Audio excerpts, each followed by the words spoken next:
Me interesa mucho.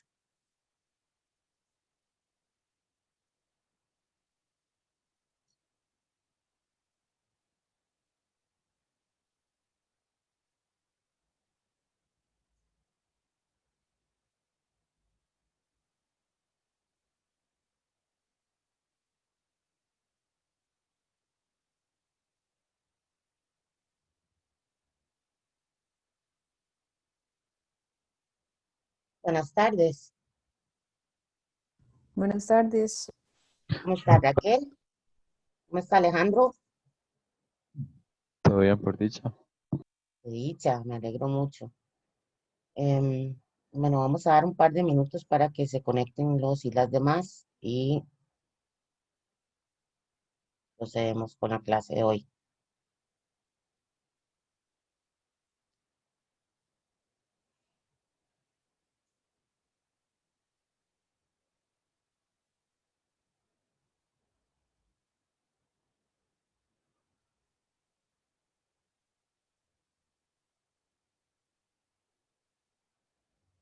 Estas últimas clases hemos tenido algunos problemas para grabarlas.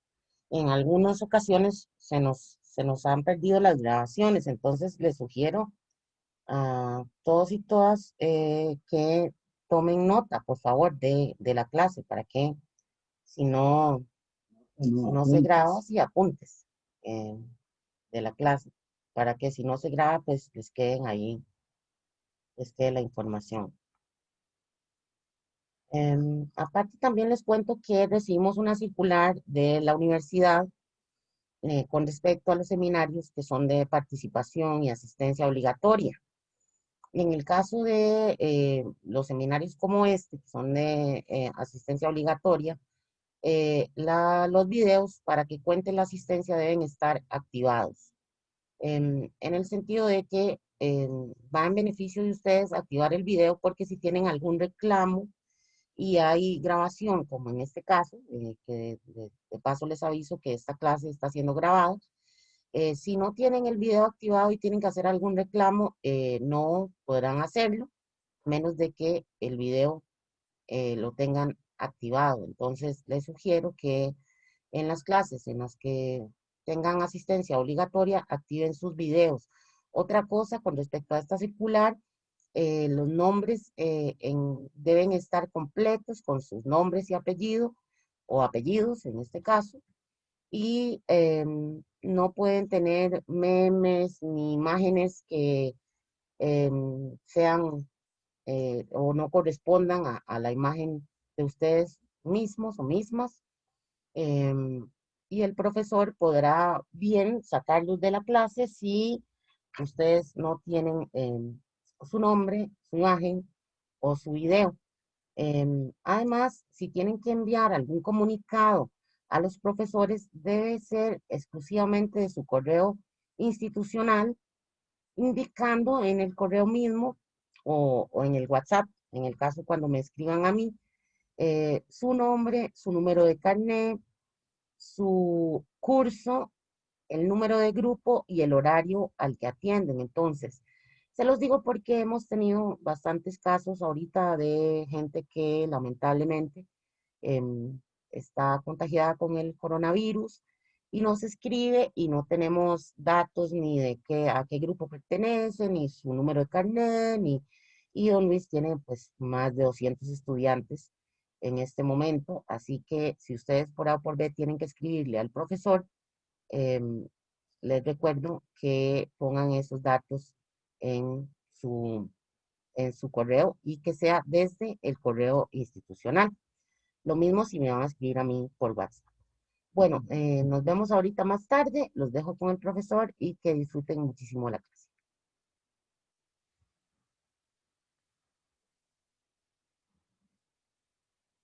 Buenas tardes, ¿cómo les va? ¿Me oyen bien? Buenas tardes, profe. Sí.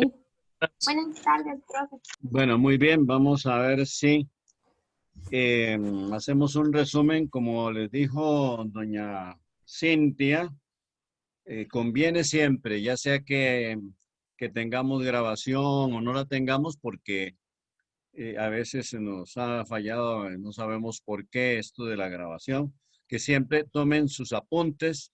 Yo siempre insisto en que el mejor medio de preparar un examen final o en este caso, como nosotros ya lo decidimos, ustedes y yo, que fuera en vez de examen una síntesis del curso sobre temas que también ya nos pondremos de acuerdo en sacar una lista hacia principios de noviembre. Podríamos sacar esa lista de temas que a juicio de ustedes y yo han quedado bien desarrollados para que sea fácil que ustedes hagan un resumencito de cada uno de ellos y ese sería el trabajo domiciliario final para la evaluación. Y desde luego que ahí pueden poner ustedes fuentes de información, algunos medios que hayan consultado o algún libro. Y eh, pues pueden poner al final del desarrollo una conclusión, conclusiones o eh, un epígono, perdón, epílogo, ¿verdad? Como también les dije que un prólogo o introducción muy corta podría ser para que ustedes consiguen ahí lo que pretenden después desarrollar, para que el trabajito, aunque es muy modesto, corto, no tiene por qué ser muy largo, tenga alguna estructura. Y entonces, pues tome cada uno de ustedes sus apuntes. Hoy quisiera explicarles tema de capital importancia dentro del ciclo en que todavía nos encontramos, porque tenemos que recorrer los 3 periodos de esta morfología de la historia. Decíamos un primer periodo de todo macrociclo y nosotros estamos recorriendo el macrociclo contemporáneo a partir de el último tercio del siglo XVIII, simultáneo a los acontecimientos de la Revolución Francesa y el Imperio Napoleónico, que son hechos típicos de un tercer periodo de un macrociclo anterior que nosotros no vamos a estudiar. Entonces, al mismo tiempo que una oleada final de un macrociclo anterior, va surgiendo una nueva oleada que es un primer ciclo, un primer periodo de un nuevo macrociclo. Ya hemos dicho y definido que un macrociclo histórico es un proceso completo de evolución orgánica, de evolución interna, esencial, orgánica, esencial de la historia, no simplemente cronológica, ¿verdad? Con una sucesión de fechas, sino internamente. Una transformación de la historia está ocurriendo siempre y pues siempre se ha hecho la historia descriptiva a base de relatos, pasando de una época a otra, reseñando cronológicamente los acontecimientos más relevantes, sin preocuparse de conceptos fundamentales, de leyes, de principios, de fenómenos esenciales de la humanidad que se repiten alternativamente. No se repite en particular la historia nunca, los detalles particulares, pero sí se repiten alternativamente las espiritualidades, o sea, las inclinaciones, los valores, periodo romántico, o sea, idealista, un segundo periodo de realismo moderado en que predomina el clasicismo y un tercer periodo de realismo extremo. Incluso para recordarles, como primera categoría distintiva de este ciclo en que todavía estamos y que Goya pertenece a él,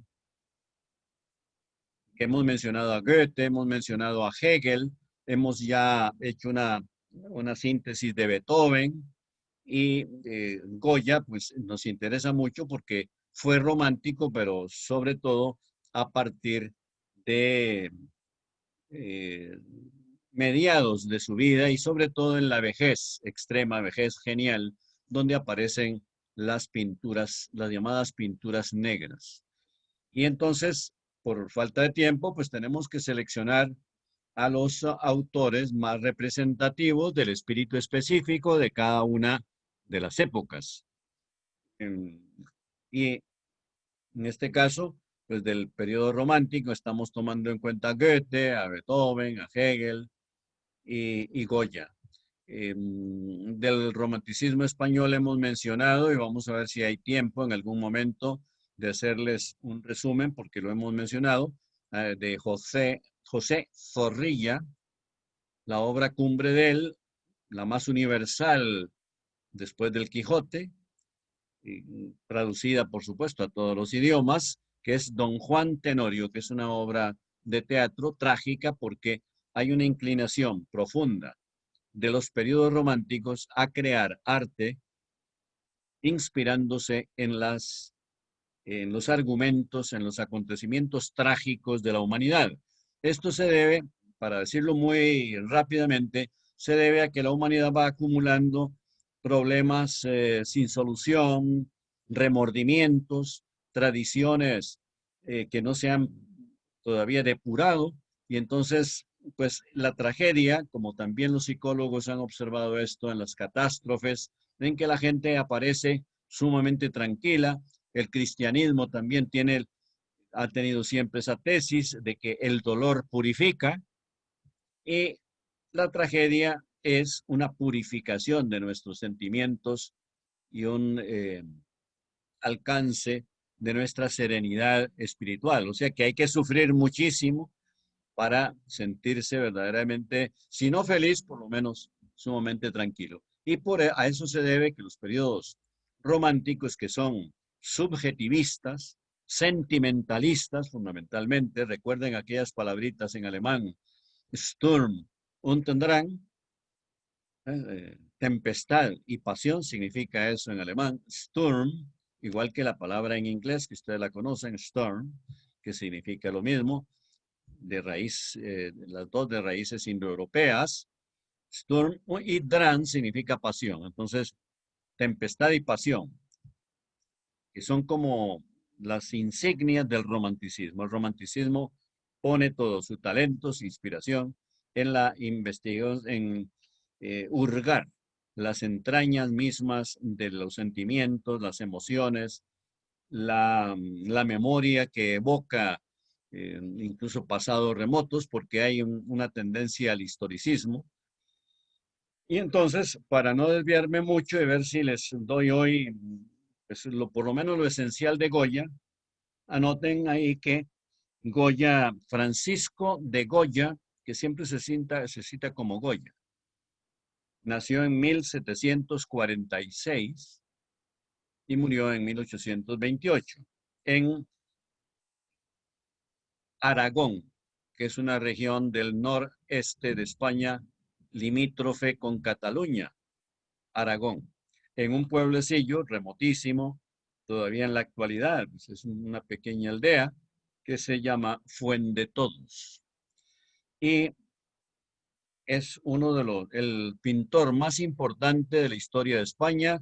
Por si no se lo han dicho, se lo digo yo ahora, que la historia de la pintura española es de las más importantes, en cierto modo, la más importante que ha existido por la gran cantidad de figuras colosales, por la gran variedad de técnicas, por la gran cantidad de valores que se desarrollaron en la pintura española. Y solo la única nación que podría compararse con España en cuanto a grandeza pictórica sería Italia, con su Renacimiento, donde están Miguel Ángel, Leonardo da Vinci, y Goya está a ese nivel, como también el holandés Rembrandt, ¿verdad?, que es un pintor colosal del siglo XVIII. Goya nos interesa porque en su evolución pictórica pasa por varias etapas bien definidas. La etapa de juventud de Goya fue de clasicismo, porque vean ustedes que nació en pleno clasicismo del siglo XVIII. 1746. Estaba en plenitud el clasicismo, Y él en su juventud tuvo que trabajar, crear lienzos para la fábrica de tapices de la corona de Carlos IV primero y luego de su hijo Fernando VII. Ese periodo que va, ya les doy el dato, en que estuvo Goya como prácticamente un albañil, un jornalero de esa fábrica de tapices, creando escenas del campo, de la ciudad, pintorescas, populares. Algunos de ellos llegaron a tener una belleza extraordinaria, pero no era algo que le gustaba hacer a Goya porque tenía que someterse a la normatividad clásica y él ya, su imaginación y su sensibilidad desbordaban toda la normatividad posible. Entonces vivía angustiado, pero era su trabajo y tenía que aguantarse. Y el mismo cuñado, Francisco Valleu, casado con una hermana Goya casado con una hermana de Valleu, pues le decía, pues mira, cuñado, estos son gajes del oficio y yo tengo que cuidar la tendencia de la directiva de la fábrica de tapices y que tiene la autoridad de la corona detrás. ¿Qué voy a hacer yo y qué vas a hacer tú? ¿Te vas de aquí o te avienes? Y eso pues hizo que había roces profundos entre Goya y su cuñado y que además pues tuviera que realizar un tipo de pintura que no le iba a su genio, pero que ya ven ustedes, con la sensibilidad que tenía de gran artista, con su habilidad también fuera totalmente de lo común, creó obras que yo siempre recomiendo, de esos tapices, o sea, de esos cartones, se llaman cartones para tapices. Cartones, o sea, como bocetos, como lienzos destinados a ser reproducidos en forma de tejidos tapiceros. Y hay uno de estos cartones que se llama el quitasol, de gran belleza, la muchacha que aparece ahí, típica de la época. Doña Cintia, seguro les está mandando a ustedes la imagen para que ustedes la vean de ese quitasol. La sombrilla bajo la cual está una cara preciosa de una muchacha de la época, también con su belleza, sus ropajes vaporosos típicos y un juego de luces extraordinario que ya en gran parte se estaba anticipando lo que va a ser el paisajismo del siglo XIX, porque como genio portentoso que era Goya, se adelantó a la pintura, a toda la pintura del siglo XIX. Y ni todos los genios juntos, que los hubo, gran cantidad de genios, la mayoría franceses, en el siglo XIX, ninguno podría tener la estatura de la genialidad de Goya. Él se anticipó técnicamente a ese desarrollo fundamental que tuvo la pintura en el siglo XIX. También hay otro, la vendimia, que la vendimia es la cosecha de uvas, si le aparece ahí la vendimia, cuyas imágenes, enséñamela para ver. Eh, es una de las, ajá, sí, que hay tres imágenes bellísimas. La del centro tiene una canasta de uvas en su cabeza, todo muy típico, los ropajes, la belleza de esas mujeres jóvenes y, y el colorido del cielo, toda la combinación muy cuidadosa, cosa que a Goya pues no le gustaba mucho porque él quería dar siempre rienda suelta a su imaginación creadora y eso pues lo mantenía en el molde, pero sirvió para demostrarnos que Goya podía adaptarse, que el genio le sobraba para todo y son obras de las más bellas que hay en el clasicismo de la pintura. Y para, de una vez que tengan ahí el esquema de la evolución de Goya, hacia hacia mediados de la vida de Goya, 45 años en adelante, más o menos, Goya estuvo haciendo retratos. Algunos de esos retratos le trajeron graves consecuencias después, porque eran retratos de personajes de la invasión napoleónica, pero también de la nobleza española, eh, de extraordinaria factura. Eh, Hay que decir que esos retratos de Goya son ejemplo de retratos románticos, pero tengo que decir, aunque sea rápidamente, románticos. ¿Por qué? Por una razón psicológica muy profunda.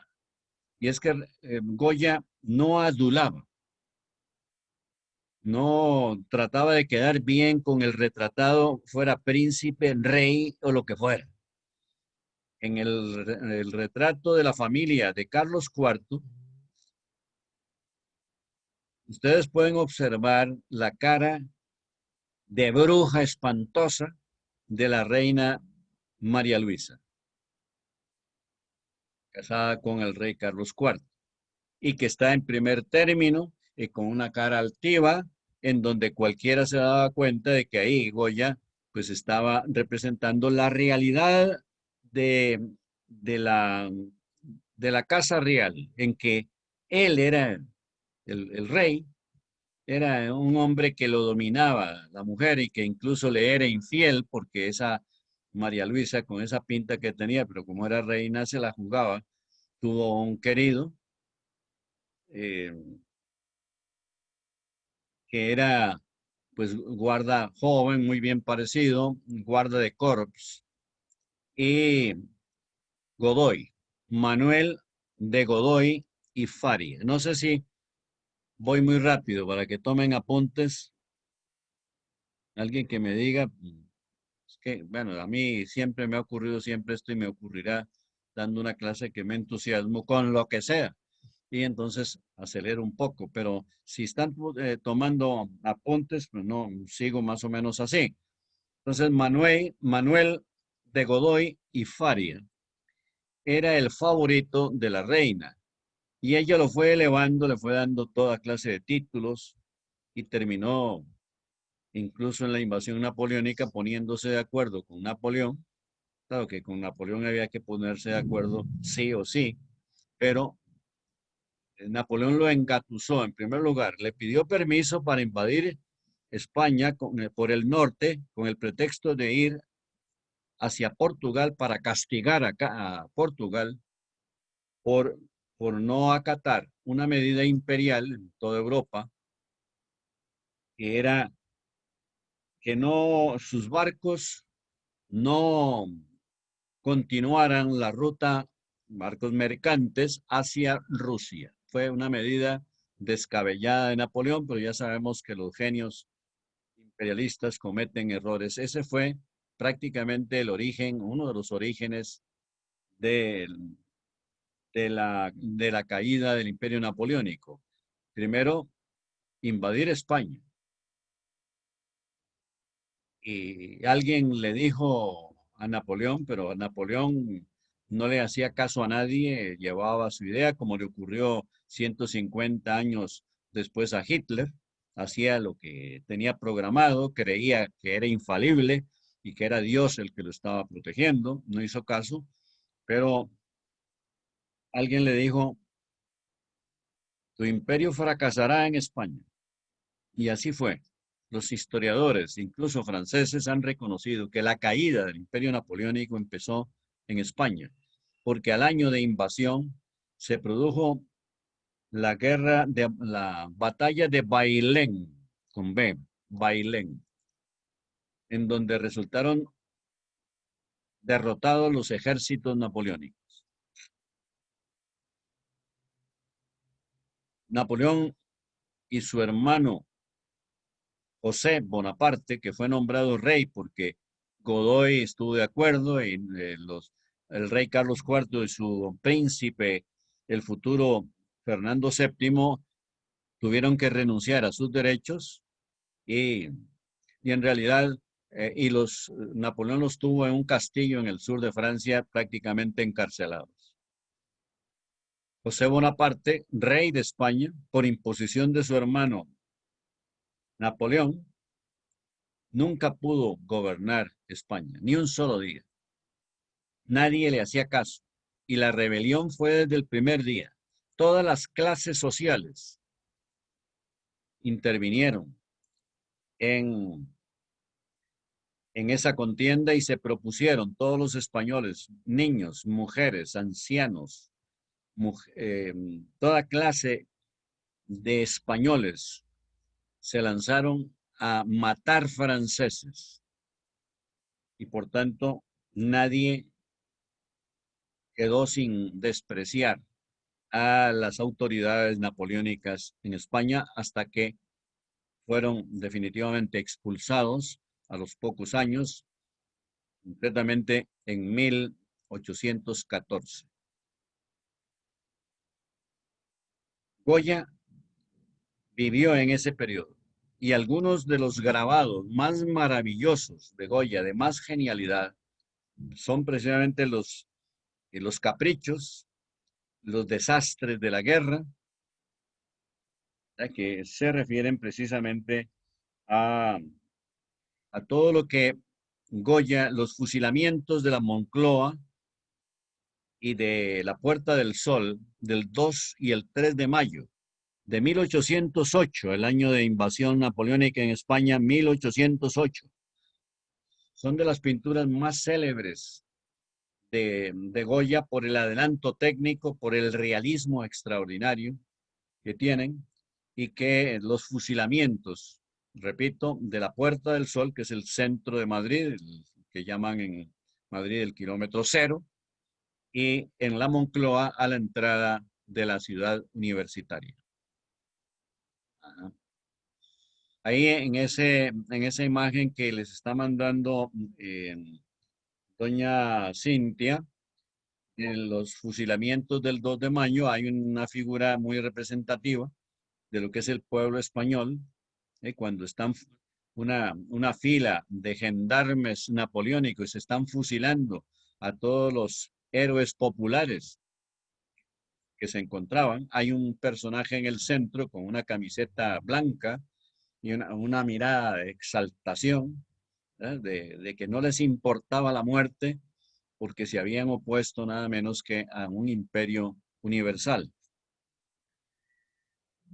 Es verdaderamente conmovedor y esto toda la gran mayoría de las obras de Goya, que es uno de los pintores más prolíficos que han existido, están en el Museo del Prado de Madrid, que es la primera pinacoteca del mundo.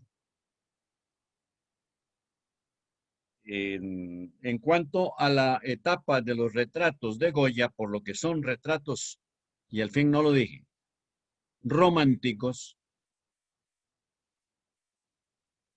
es porque Goya tenía una profundidad psicológica extraordinaria para captar la individualidad psicológica, el estado de ánimo, el carácter y las posibles pasiones de una persona.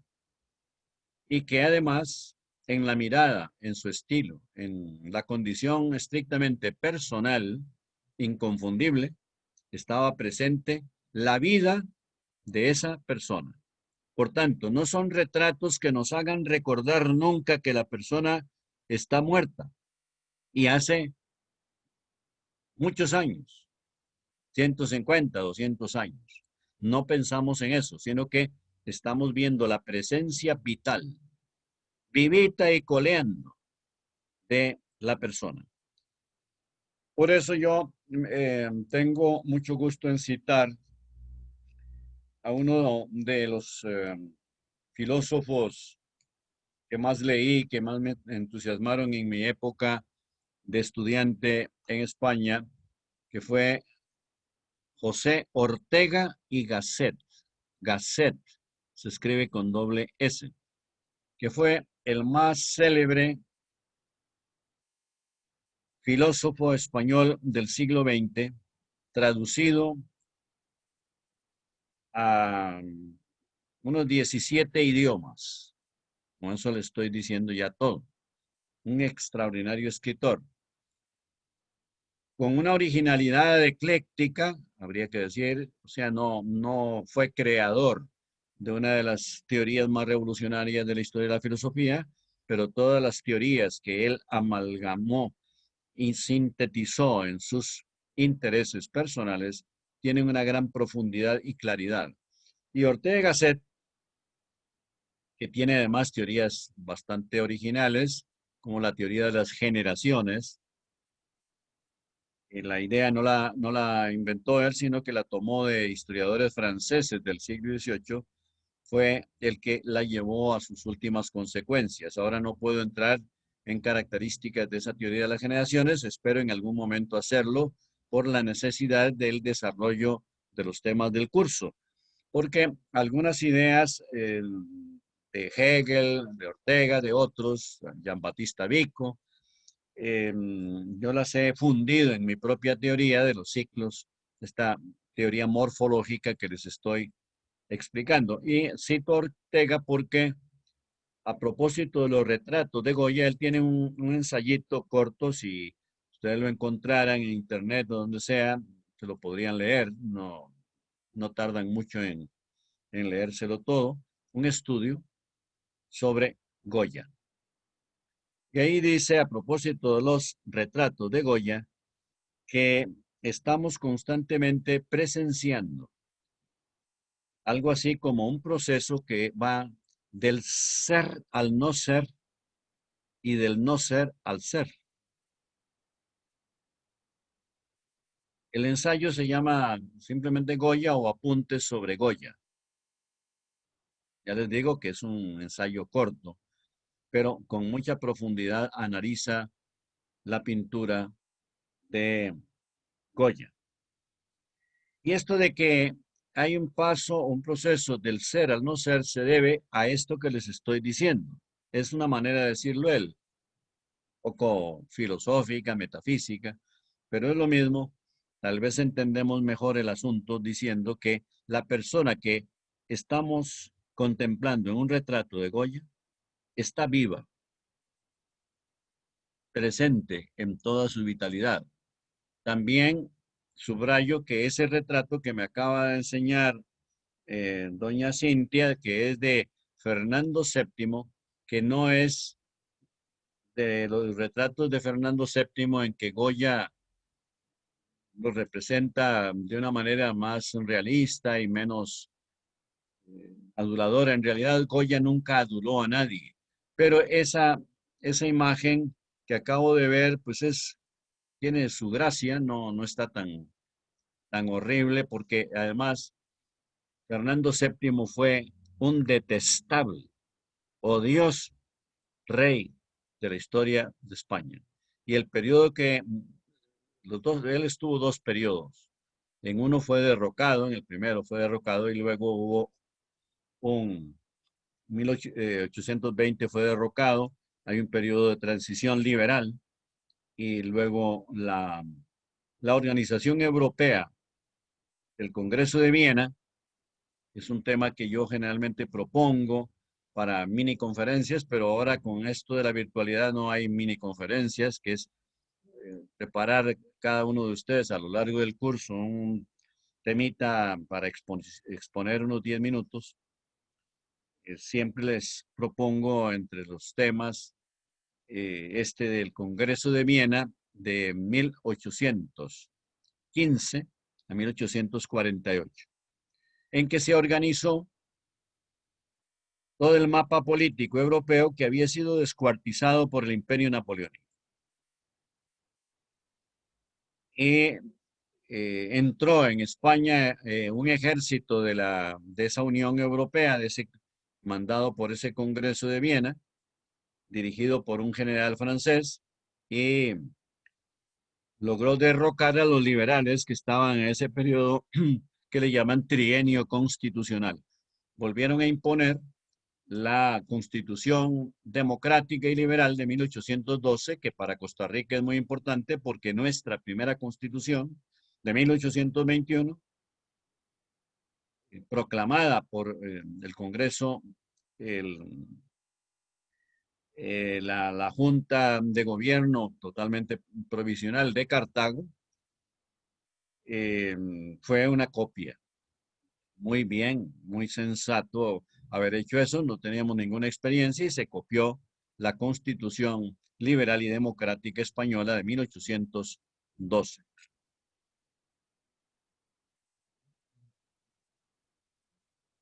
Y ajá, también, ya que estoy hablando de los retratos de Goya, son famosísimos los autorretratos. Los hay de todas clases, muy abundantes, porque eso es una característica que todos los grandes pintores han tenido, de querer inmortalizarse en su obra, tal y como ellos eran. Pero, bueno, por ejemplo, Picasso en el siglo XX, Dalí también, tienen autorretratos que son muy caprichosos, son deformaciones realmente de sus propias facciones, de sus propios rostros, interpretaciones subjetivas de sí mismos, y son todos ellos muy interesantes. Y Goya tiene, bueno, hay uno clásico que es el que siempre aparece en los libros de historia, ajá, en donde tiene unos 60 años, tal vez un poco más, con una expresión ya de tristeza, de amargura, y muy parecido al retrato también que se conoce, más famoso, de Beethoven, más o menos de la misma edad, porque siempre se ha visto como una similitud, no solo en el rostro entre Goya y Beethoven, sino también pues una coincidencia, y es que los dos fueron sordos absolutos. En el caso de Beethoven, porque había sido hijo de un alcohólico, era genético, ya a los 27 años empezó a perder el oído, y en el caso de Goya, por una enfermedad que tuvo como a los 46 años de edad, y nunca se ha sabido qué tipo de enfermedad fue, eh, pero quedó, debe haber sido un trastorno cerebral, algún coágulo, alguna trombosis o derrame o isquemia, alguna cosa de estas, en que estuvo muy grave y hasta estuvo a punto de morir, y quedó totalmente sordo. Esto pues amargó su existencia. No se debe a la sordera, diría yo, porque a veces se ha pensado en eso. Algunos críticos han dicho que las pinturas negras, que es el último periodo de Goya,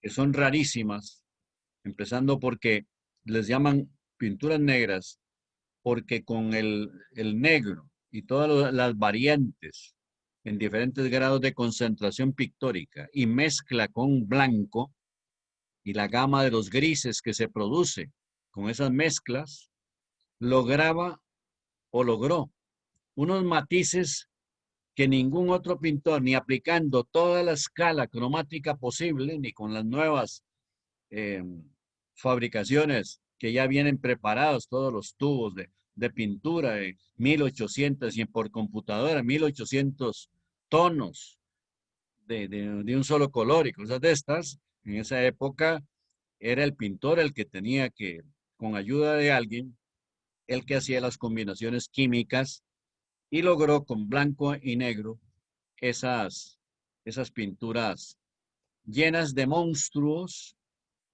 de, digámoslo así, violaciones a la naturaleza, porque aparecen animales imaginarios que son mezcla de varias especies, aquelarres.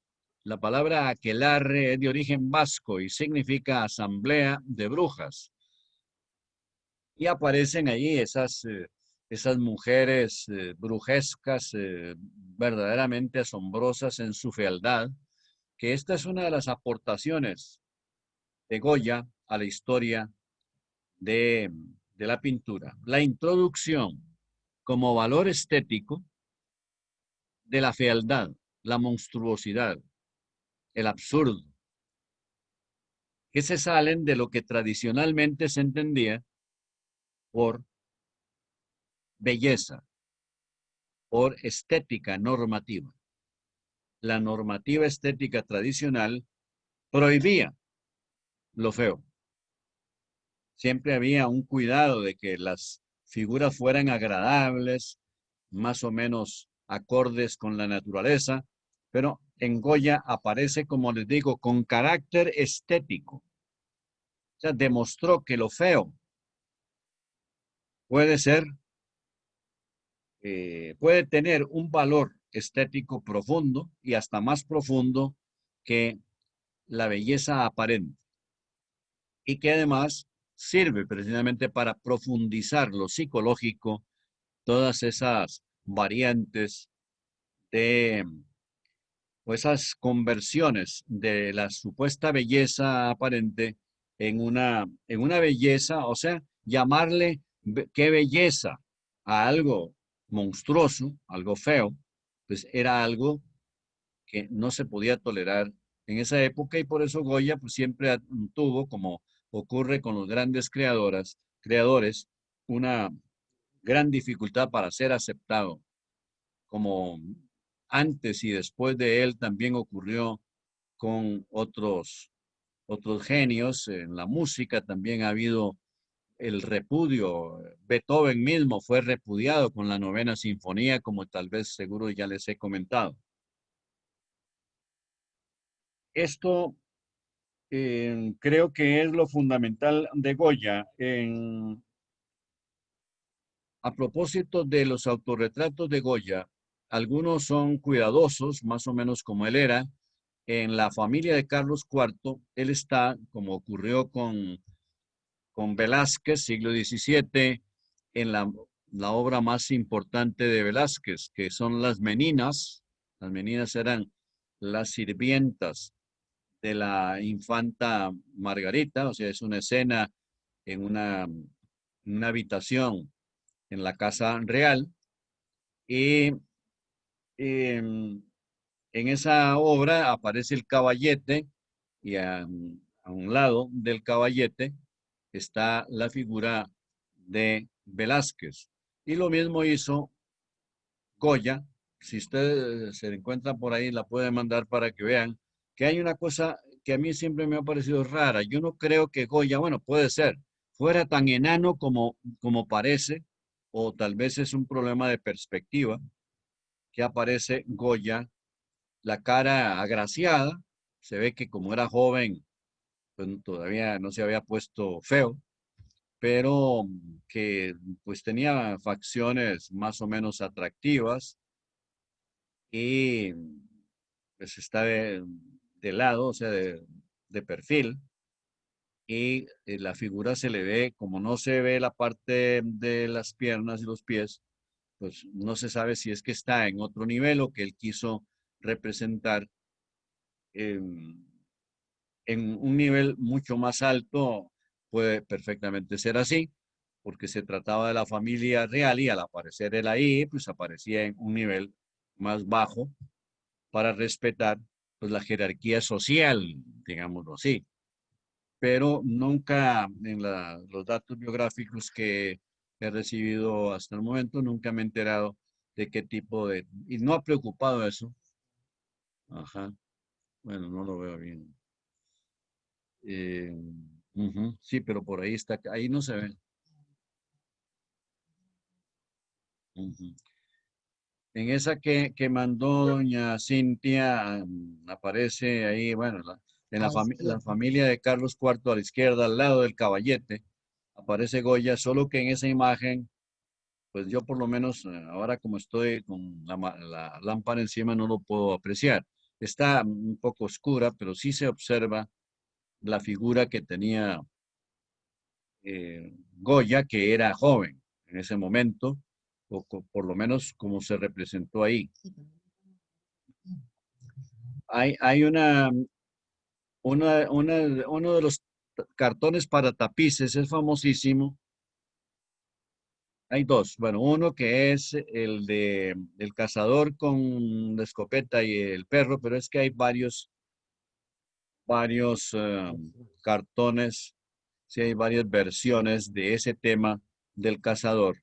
Y hay Yo todavía no lo he podido comprobar porque en los tratados que tengo sobre Goya con láminas no aparece qué es, pero he leído sobre él, que hay uno de esos cuadros que representan al cazador en que el perro es un autorretrato de Goya.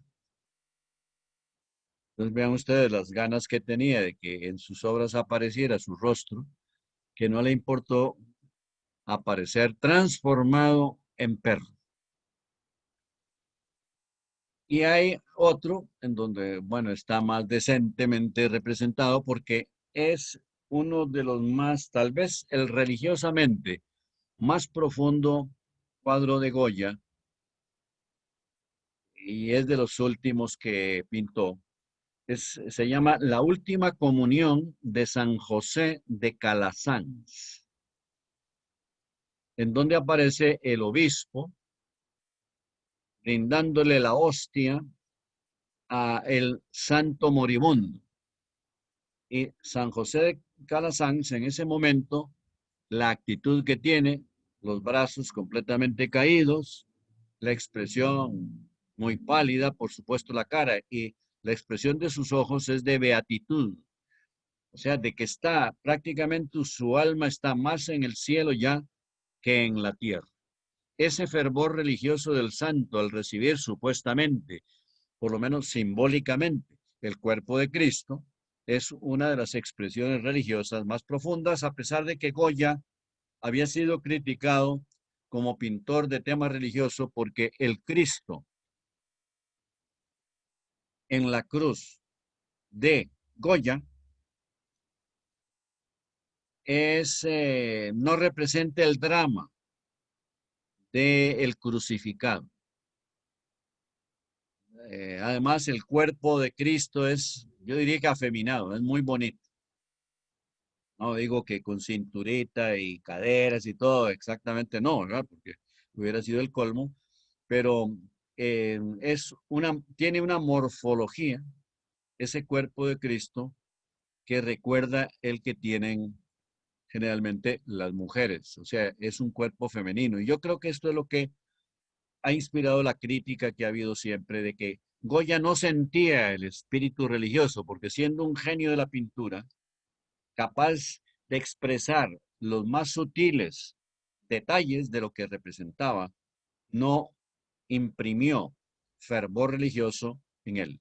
Pero en este, que es ya una obra de plenitud, de madurez, sobre San José de Calasanz, demostró no que tenía el fervor religioso, sino que era capaz de representarlo en un santo, porque en ese momento, ya les digo que hay un ascenso ya del santo al reino de los cielos al estar, por la mirada que se le nota, al estar recibiendo simbólicamente en la hostia el cuerpo de Cristo. En cuanto a las, a las pinturas negras, que ya las hemos mencionado, pues los grabados son, me parece que en su totalidad se contaron 82 grabados. Esos grabados son los desastres de la guerra, los caprichos, los disparates y lo que él llamó trampantojos. Yo en el Museo del Prado de Madrid vi en mi época de estudiante miles de dibujos de Goya en donde están representadas todas las posibilidades dibujísticas, los objetos posibles que pueda un dibujante representar, con una extraordinaria genialidad de diseño. Y eso también se me había olvidado mencionar dos desnudos, bueno, un desnudo de los más célebres de la historia de la pintura. El más célebre anterior a Goya es un desnudo de, de Velázquez. que es una mujer, por supuesto, joven, para el gusto nuestro en la actualidad, pues, o de todas las épocas, era un gran adelanto. Se llama la Venus del espejo, porque la mujer está recostada como en un sofá y está contemplándose en un espejo donde se refleja la cara de perfil, porque ella está, la cara de frente porque ella está de perfil. Hay está presente sosteniendo el espejo, un ángel. Por eso se llama la Venus del espejo, de Velázquez, siglo XVII.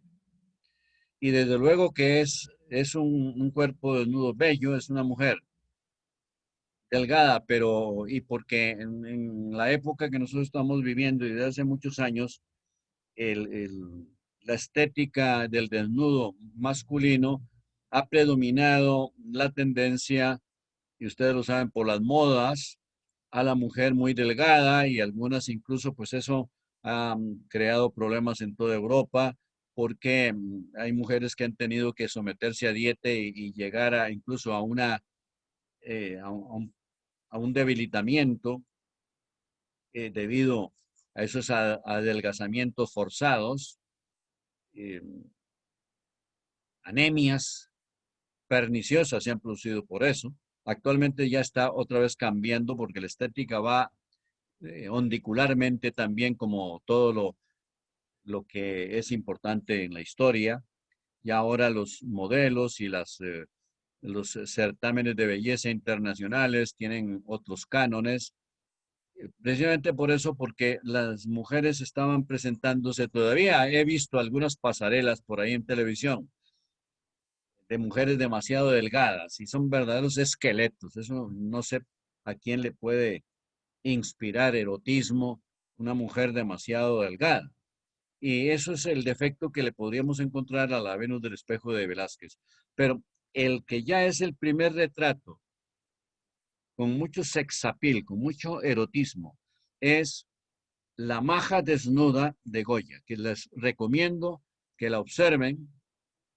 Está también recostada en un sofá y desde luego que es un cuerpo sumamente atractivo. Cualquier hombre, y yo creo que las mujeres pues también, aunque no les puede gustar, tienen que reconocer la belleza y sobre todo oía yo decir a los críticos en España que de toda clase de, de criterios, que lo más maravilloso, y tienen en gran parte razón, de ese desnudo de Goya, la maja desnudo, es el color de la piel, que no hay un pintor que haya reproducido tan realmente el color de la piel de una mujer. Pero es que además, al contemplar ese desnudo, cualquier observador tiene inquietudes eróticas, o sea, produce deseos. Y las Venus anteriores de la pintura no podían inspirar eso nunca, porque eran divinizaciones, por eso eran Venus. Y por eso el desnudo de Goya fue el primer escándalo en la historia de la pintura. Escándalo por la censura de la Inquisición, que obligaron a Goya a guardar ese retrato, a no exponerlo públicamente. Y entonces tuvo que pintar la misma imagen, el mismo modelo, pero vestida. Y ustedes la podrán observar que es la misma figura. Se ha creído siempre que el modelo, y debe ser así, de la Venus, de la maja, no Venus, vea que no le llamó Venus, le llamó maja. Maja significa bonita, simpática, atractiva, con una palabra que no me gusta, pero que es costarriqueñismo, diríamos una corronga, que no sé si todavía se emplea, pero ha existido como costarriqueñismo, Eso es una maja en España. Una mujer bonita y simpática, algo así. Y que el modelo de las majas de Goya, tanto la desnuda como la vestida, tienen como modelo la duquesa de Alba, que fue medio novia, medio amante del pintor. Y debe haber sido así, se ha puesto en duda de que en esa época había mucha discriminación social y que una duquesa se interesara por un pintorcillo, aunque fuera un genio como Goya, que eso lo ven difícil, pero yo creo que no, porque las cortesanas siempre han andado metiéndose con lacayos, con esclavos, a lo largo de toda la historia de las civilizaciones. Lo que ocurre y ocurrió con Goya, y sufrió mucho Goya, es que la mujer era muy casquivana, que se metió con él porque de tanto servirle de modelo, pues algún atractivo hubo, y Goya debe haber hecho algo, ojalá, ¿verdad? Porque pobrecito. Pero luego, sin terminar la relación íntima con Goya, Goya le descubrió infidelidad por ahí con cualquier bailarín o cualquier torero, sobre todo torero, porque siempre ha habido una gran admiración por los toreros en España. El mayor orgullo que una española de cualquier edad, ayer, hoy y siempre, puede sentir es que la vean con un torero y crean que es amante de ese torero. Eso tal vez ustedes no lo pueden entender bien así, pero es que hay una tradición de siglos. Un torero en España es una personalidad de primer rango en la sociedad. Y entonces hay una obra muy representativa del dolor y de la desilusión, la decepción de Goya, que se llama Sueño de, algo así como Sueño del engaño, de la mentira y el engaño o algo así. En este momento no me viene el título correcto, pero ojalá se lo encuentre la asistenta, doña Cintia. Sueño de el engaño, de la mentira y el engaño o algo así. Y es que aparece la Y la figura inconstancia, de profe. la inconstancia. Bueno, gracias. Del engaño de la inconstancia y la mentira. Creo que es complejo el título. Y la inconstancia. Sueño de la mentira y la inconstancia. Y aparece ahí 4 figuras. Las 2 figuras, la de Goya, hay un enorme parecido. Con el perfil que se le conoce a Goya, y el otro es el de un hombre más joven, bien parecido, que es supuestamente con un entrelace ahí de las manos de las 2 mujeres con los 2 hombres, y ahí está precisamente representado el problema que Goya tenía de que la duquesa de Alba pues le había sido infiel. Eso quiere decir que no podemos dudar, como lo ha puesto en duda Ortega Gasset, por ejemplo. Ortega Gasset es el que dijo que él no creía que hubiera habido nada. Claro que hubo, don José Ortega Gasset, con todo respeto, porque por algo Goya se desahogó con ese cuadro de la mentira y la inconstancia, donde está representado el problema de la infidelidad de la duquesa de Alba. Si él no hubiera tenido nada con la duquesa, no hubiera eh, publicado ese simbolismo de la infidelidad.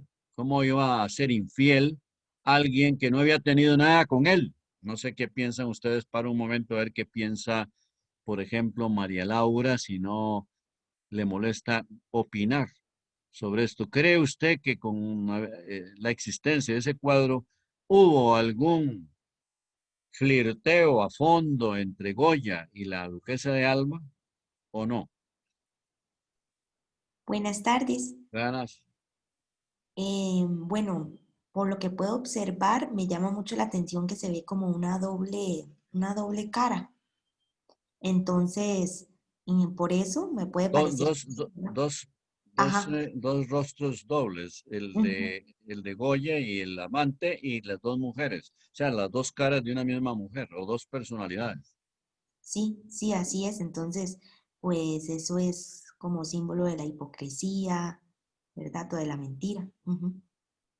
Y la inconstancia. O sea que él, Goya, pensaba que aquello era un verdadero amor y no lo que realmente fue, una aventura pasajera en que tal vez hubo hasta la intimidad sexual, y eso pues es normal, pero intrascendente como ocurre en la mayoría de las aventuras de todas las épocas, que son aventuras precisamente por eso, que se deben diferenciar de los verdaderos amores, los trascendentes, los que tienen una duración, lo cual pues es bastante insólito debido a que la afinidad entre dos personas eh, no se, no se puede compaginar con profunda, ¿verdad? Real, no se puede compaginar con ese engaño que consiste en creer desde el principio que como las dos personas se gustan, es que esta es la mía para siempre,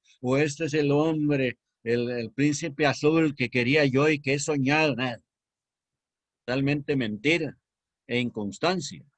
Por lo tanto, tengan ustedes presente eso para que antes de los 25 años no tomen en serio ninguna relación, tanto por la edad de ustedes como por la edad de sus amantes, porque la, la madurez es la que a partir de los 25 años nos encarrila por los verdaderos gustos, por las preferencias, que no tienen que ver solamente con que la persona nos guste por sus apariencias, sino por su estilo, su personalidad, algunos valores. O sea, lo que muy bien se ha dado en llamar hace bastantes años ya, química. No sé qué piensa Laura Salas de esto, que la veo muy sonriente. No, sí, que me Eso parece muy interesante eso. de la afinidad. Sí, y de cómo, digamos, lo que pensamos que es importante, o sea, lo que nuestra persona del día de hoy piensa que es importante, cuando ya seamos mayores, probablemente ni siquiera lo vamos a considerar relevante y cómo eso cambia completamente cómo se va a forjar la relación que usted tiene con una persona ahorita o que va a tener en el futuro. Y yo creo que a eso se debe que, ahí está, ya apareció en otro lado. Eso de que aparezca en otro lado, ¿a qué se debe? Ah, bueno. Entonces, que eso es lo que al fin no dije, que hace bastantes años ya, en mi época joven, no se decía, pero me ha parecido muy acertada y muy científica la expresión, es que, ¿de qué pasó? ¿Por qué rompiste con aquella que se veían muy enamorados? Es que nos dimos cuenta que no había química. Y me parece muy científico eso, porque la química es lo que se entiende por valencia en los compuestos químicos, que es una coincidencia con la estructura atómica de los dos elementos que se unen. El electrón entra en un casillero vacío del otro elemento y entonces están enlazados. Pero se está estudiando hasta genéticamente eso, hasta genéticamente a qué se debe que hay personas, pocas, que pasan los años y siguen apasionados, queriéndose, respetando y todo, no pueden vivir el uno sin el otro después de muchos años. Cuando la mayoría de las parejas,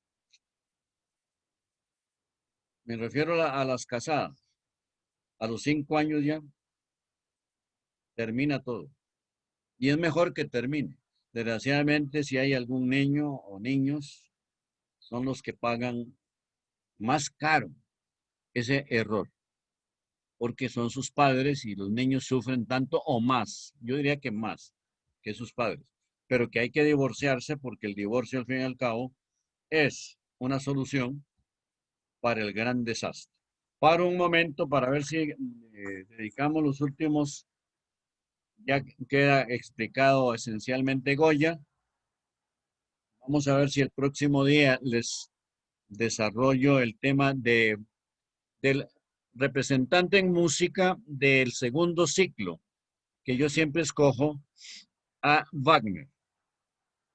Y dedicamos unos minutos para ver si sobre algún asunto que hemos comentado, alguien quiere comentar algo. Siempre me interesa la opinión de ustedes sobre esto que vamos desarrollando para que después doña Cintia pase de lista a ver si todos están o si alguien ha tenido problemas.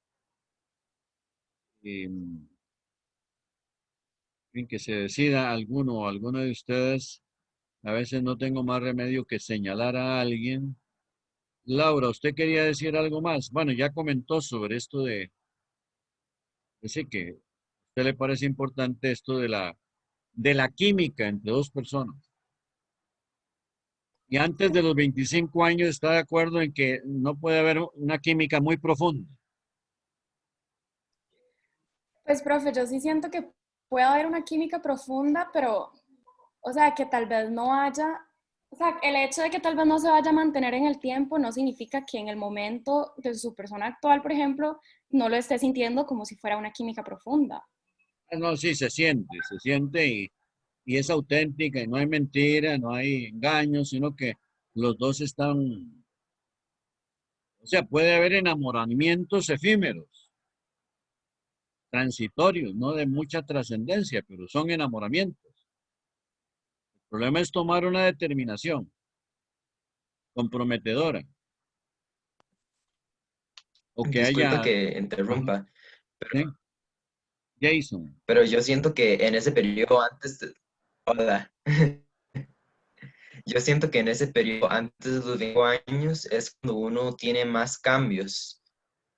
Entonces, un enamoramiento en la juventud, si siguen juntos o no, dependen de si esos cambios al final siguen siendo compatibles, creo yo. al final siguen siendo, ¿qué? Compatibles después de los Después de qué? Es que se interrumpe cuando antes hay problemas ah, de, sí, sí, es no que pasa nada. eh, yo bueno, lo que para que quede claro que esto sí se ha estudiado mucho, a partir de los 25 años, todos nos definimos un poco con ciertas inclinaciones. Uno sigue cambiando a lo largo de su vida, pero ahí hay una determinación, una definición bastante concreta en gustos, en ideas. La persona original le aparecen sus primeras intuiciones, más o menos hacia esa edad. Por eso yo creo que todos somos originales y que esta originalidad se manifiesta, brota inicialmente hacia los 25 años de edad.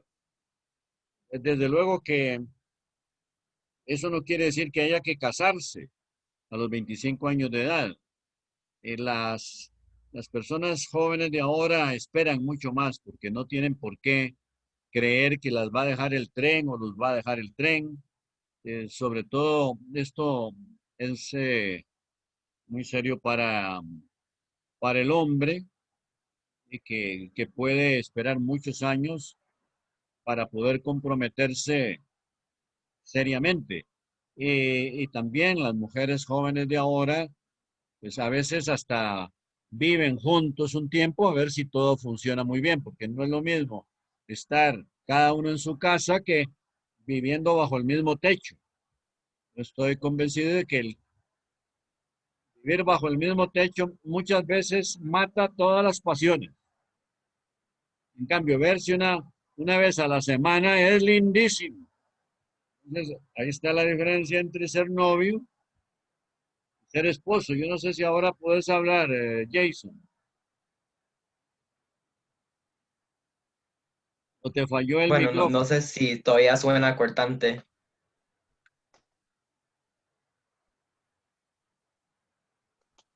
¿Sí me escucho bien o Sí, sí.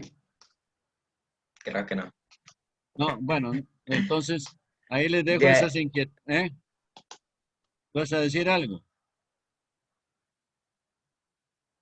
Bueno, No, no, dejémoslo bien, está bien. entonces me alegro de verlos y el próximo día que nos encontremos, que será dentro de 15 días, les voy a explicar a Wagner, posiblemente la semana que viene, les mandamos material sobre Wagner para que vayan entrenándose con el más grande compositor del siglo XIX, representante del segundo periodo. Por supuesto, después de la muerte de Beethoven, el más importante compositor del siglo XIX, que fue Richard Wagner. Y ahora la doña Cintia les va a pasar la lista y entonces hasta luego. ¿Me oyeron? Hasta Chao, luego. profe, Hasta luego, gracias. Adiós, profe. profe. Gracias. Adiós, profe. Hasta luego, profe, gracias. Gracias. Buenísima la clase hoy, ¿verdad? Les encantaron las pinturas, Sí, estaban muy bonitas. ¿verdad? Ilustrativas de los periodos. Bueno, Catalina Torres, Aquí, profe. Cata, ya mandé un correo, pero no me han contestado Metix para que se pase. Entonces, estoy Bueno, detrás gracias, de profe. para lo de Yo también mediación. mandé me respondieron. ¿Y le respondieron? No, no, todavía no. Estoy esperando. Bueno, yo también estoy detrás de eso para que sepas que no se me olvida. Bueno, muchas gracias. Un gusto. Raquel Esquivel, ahí la veo, Raquel. Jean Paul Montoya, también. Genevieve Hernández. Genevieve Hernández.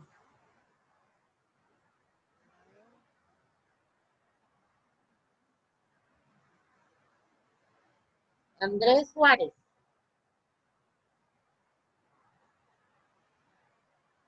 Andrés Juárez.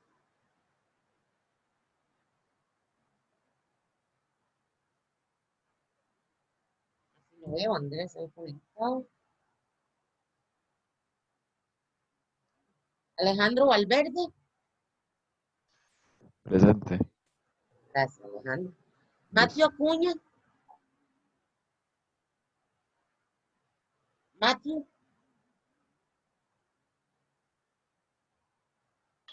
Aquí estoy, profe. Gracias, Matthew. Noelia Alpizar. Presente, profe. Gracias, Noelia. Joel Araya.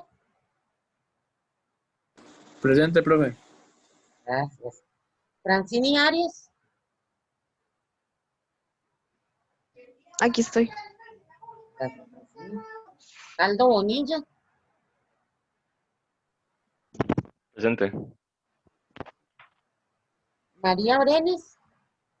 Aquí, profe. Gracias. María Celeste.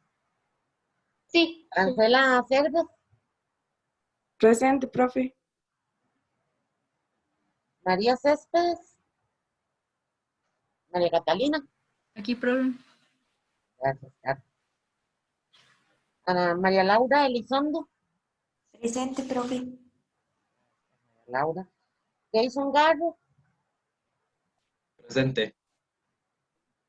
Génesis Hidalgo. Presente, profe. Gracias. Ana María López.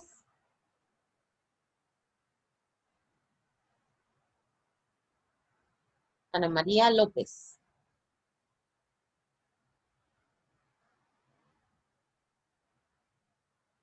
La veo. Cristian Mora.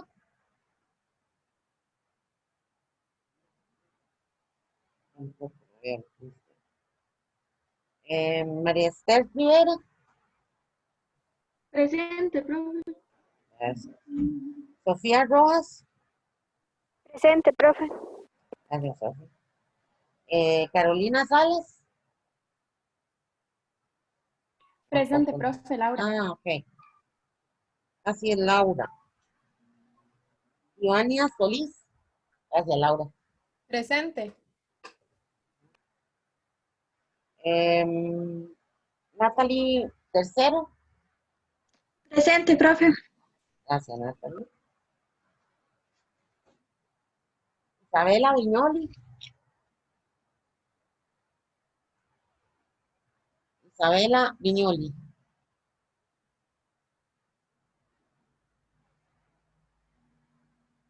A ver. Juliana Beldean.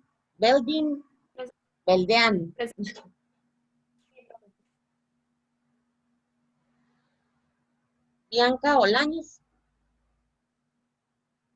Presente, profe. Gracias, Bianca. Tamara Campos. Presente, profe.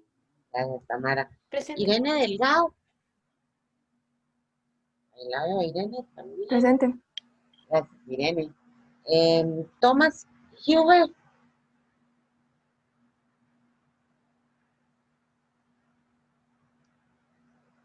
Catherine Corrales.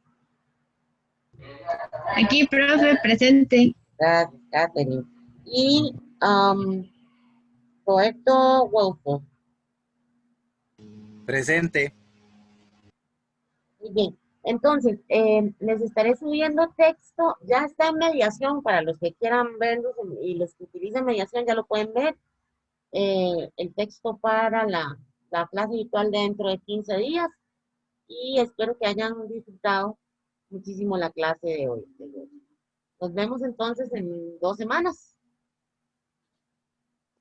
Muchísimas gracias a todos y a todas. Muchas gracias. Gracias, profe. Hasta luego. Hasta luego. Estén muy bien. Gracias, profe. Igual. Hasta luego. Profe, una pregunta. Dime. Está hablando Andrés Suárez. Usted dijo mi nombre. Es que se me ha estado cortando el internet y... Creo que sí, Andrés. Vamos a ver.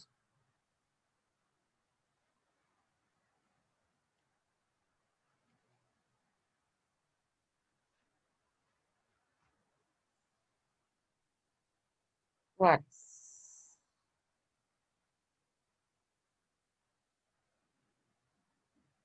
Suárez. 19.